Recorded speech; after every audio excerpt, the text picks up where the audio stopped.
Masu saurari barkamu da sake kasancewa tare da ku a daidai wannan lokaci da muke kawo muku a shiri na musamman wanda muke yi tare da manyan mutane na cikin jihar Katsina domin samun shawarwari da kuma wasu bayanai da za su taimaki rayuwar matasa da ma al'ummar jihar Katsina gabaki daya.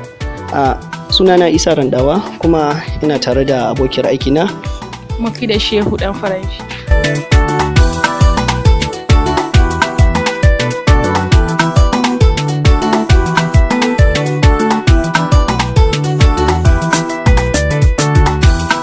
To a cikin wannan shiri kuma muna tare ne da Alhaji Sulayyari Ammani, basarake ne a cikin masarautar jihar Katsina. Ya kamata mu tashi mu kokari kamar yadda mutanen China da India suke yi. China da India turo mutanen take Najeriya su zo su yi karatu, su yi komi, su yi injiniyar, ba abin da ba su don samu dan kudin kashe su koma kasu su yi abin da za su yi. Yau ga ta India ita ke yin jirgin sama, ita ke yin motoci, ita ke yin kayan yaki, ba abin da ba ta yi Najeriya ko kusa ba mai. Wannan abin kunya ne gare mu.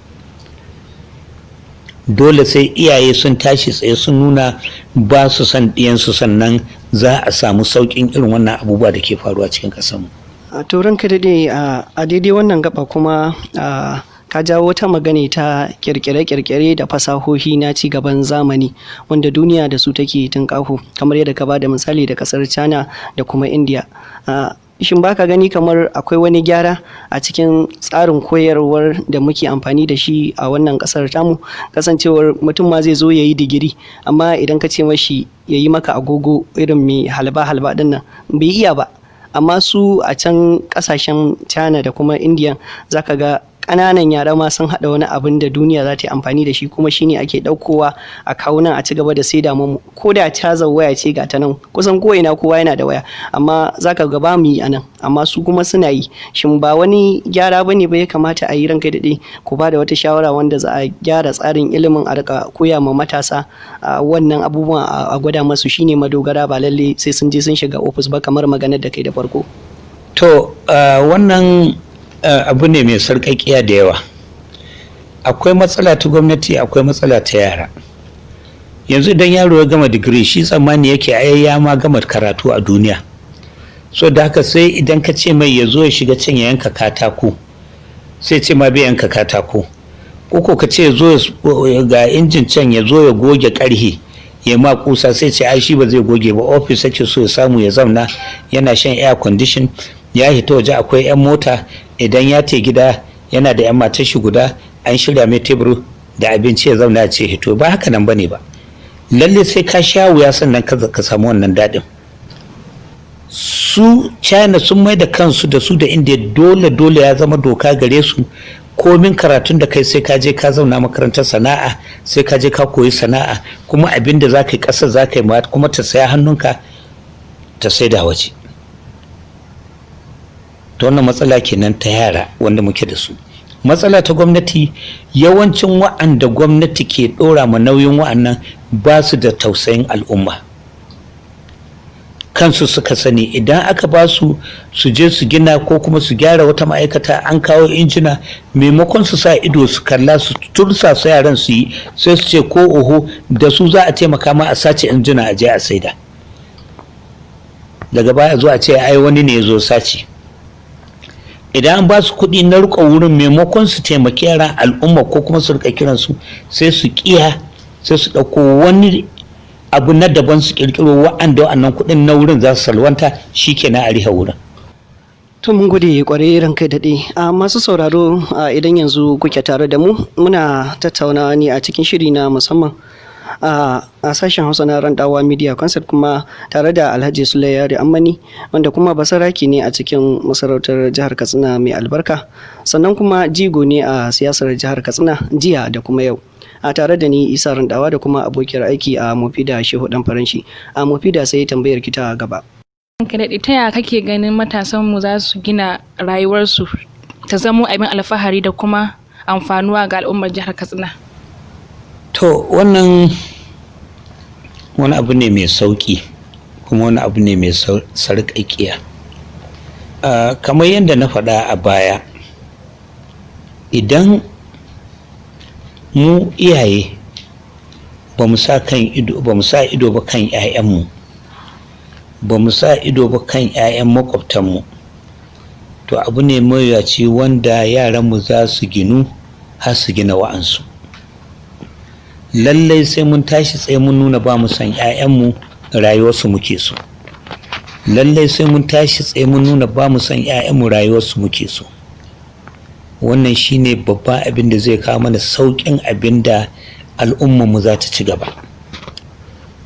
Idan ka lissafa yanzu gida 5 jere a cikin garin Katsina ko gefen Katsina ko kuma cikin jihar Katsina, da wuya ka kilga gidan nan 5 gida 2 ba su da kangararrun yara waɗanda ba su jin magana, kuma an sa ido ana kallon su, kuma ɗan makwabci ya yi kaɗan ya hukunta wannan yaro.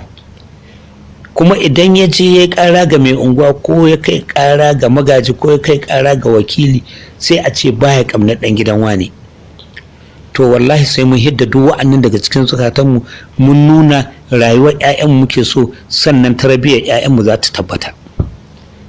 Wannan shine gaskiyar magana. A turanka da ɗaya muna godiya kwarai da gaske. Idan muka dawo akan maganar tsaro dai wadda ita ce take cima al'umma to a ƙwarya, kamar yadda ka faɗi, mutane da yawa ma ba su samun bacci har ma zuwa cikin garin tun daga ƙauyuka. Shin kuma akwai hanyoyin da al'umma za su iya taimakawa gwamnati da kuma jami'an tsaron wajen daƙile wannan rashin tsaro? Wannan abu ne mai sauƙi kwarai da aniya. Akwai ɗan lokaci kankane da ya wuce nan gidana inda nake zaune, akwai wasu mutane da suka zo nema na. Al'ummar unguwai ba su yadda da su ba saboda irin sufofin da suke da su. Suka zo kamar sau 3 bani garin aka sanar da ni, na sanar da hukuma kuma ta ɗauki mataki nan take, kuma Allahu muƙaddarin cikin wannan abu da aka samu ɗurewar wa'annan mutane, kuma aka gano ba mutanen kirki ba ne.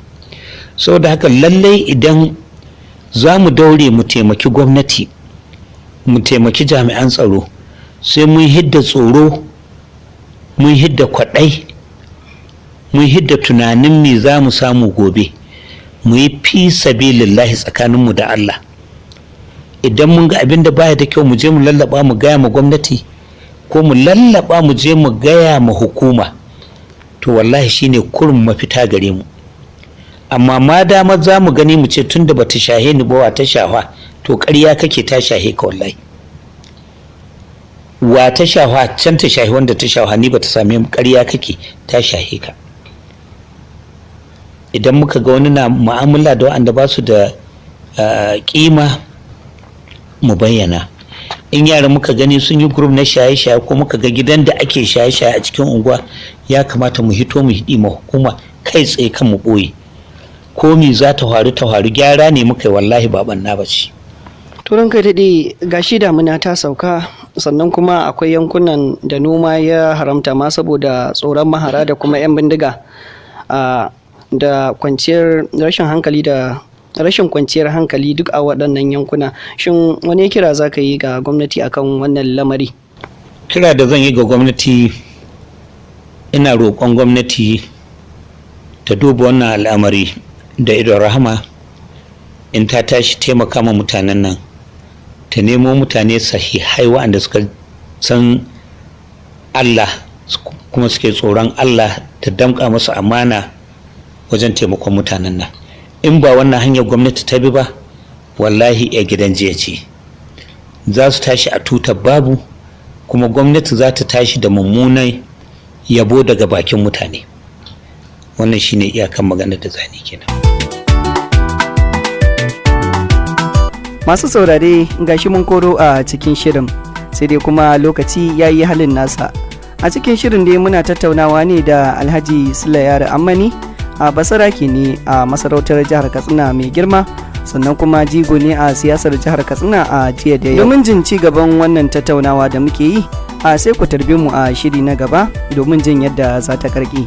Daga nan sashen Hausa na Randawa Media Concept, sunana Isa Randawa tare da abokiyar aiki namu fi da Shehu Dan Faranshi nake cewa mu kasance lafiya da alkhairi.